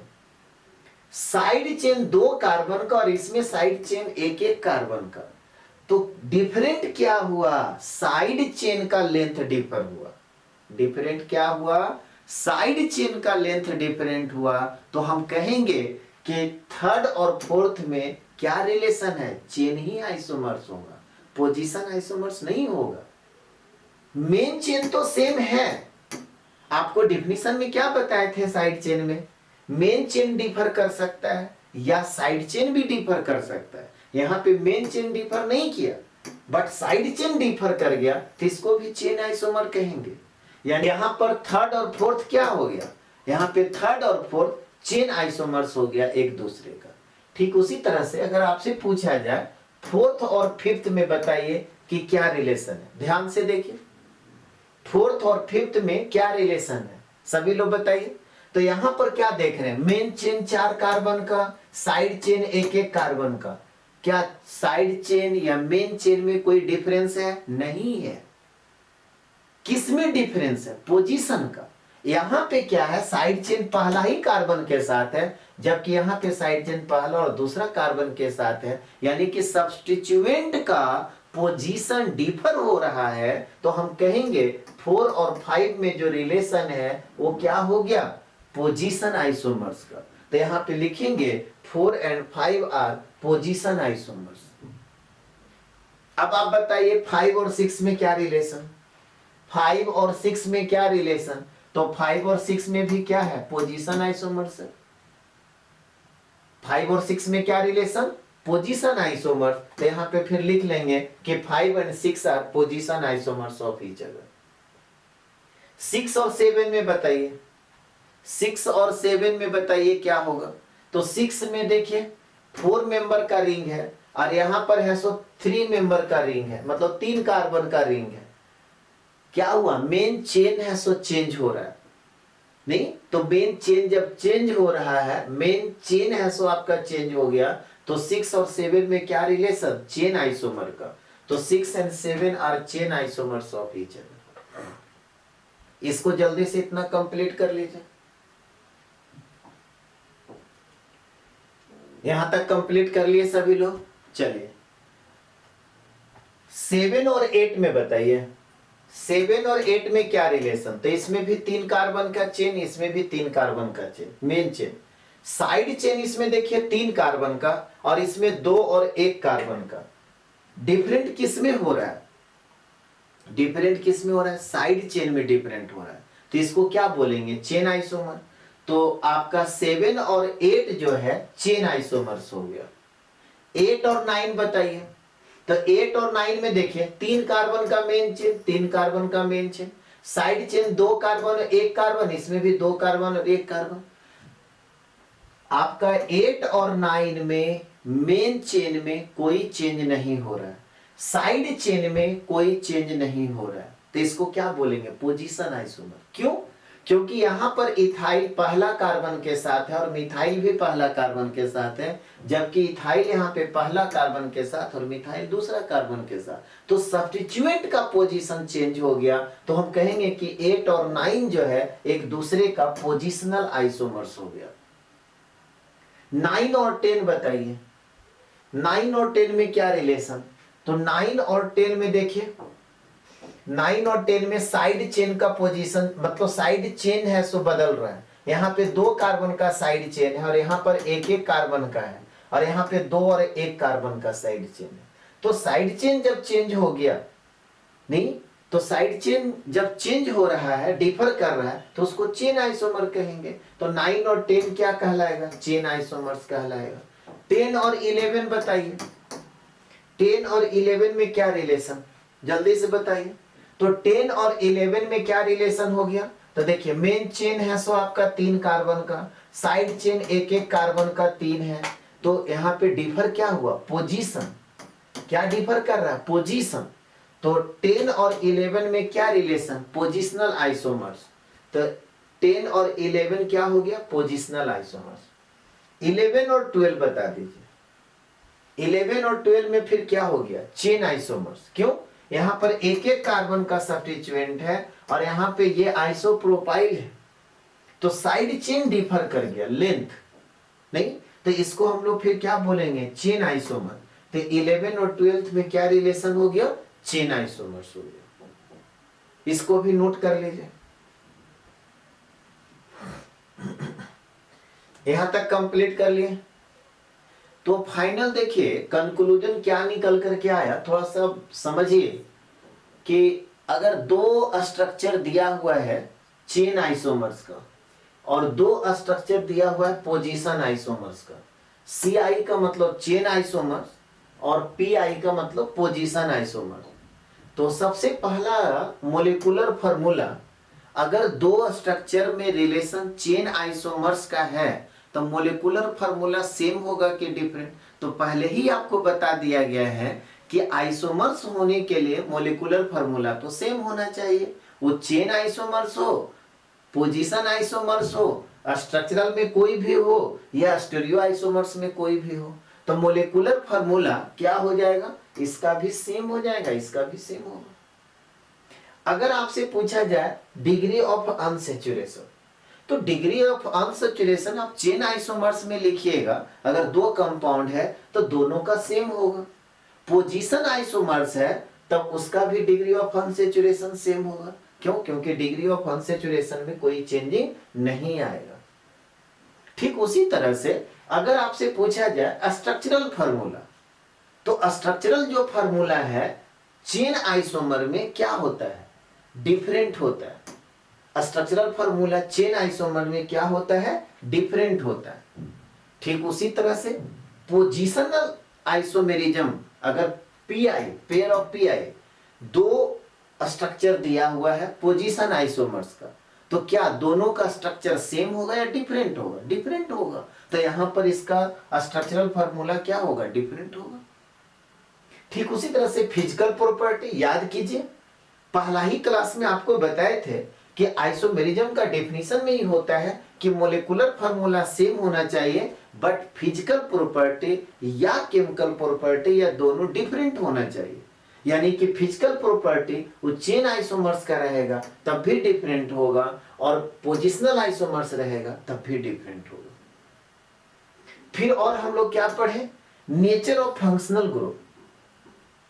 फंक्शनल ग्रुप अगर चेन आइसोमर्स है तो डिफर नहीं करेगा, यानी कि सेम होगा। उसी तरह से पोजीशन आइसोमर्स रहेगा तो फंक्शनल ग्रुप है सो डिफर नहीं करेगा, यानी कि सेम होगा।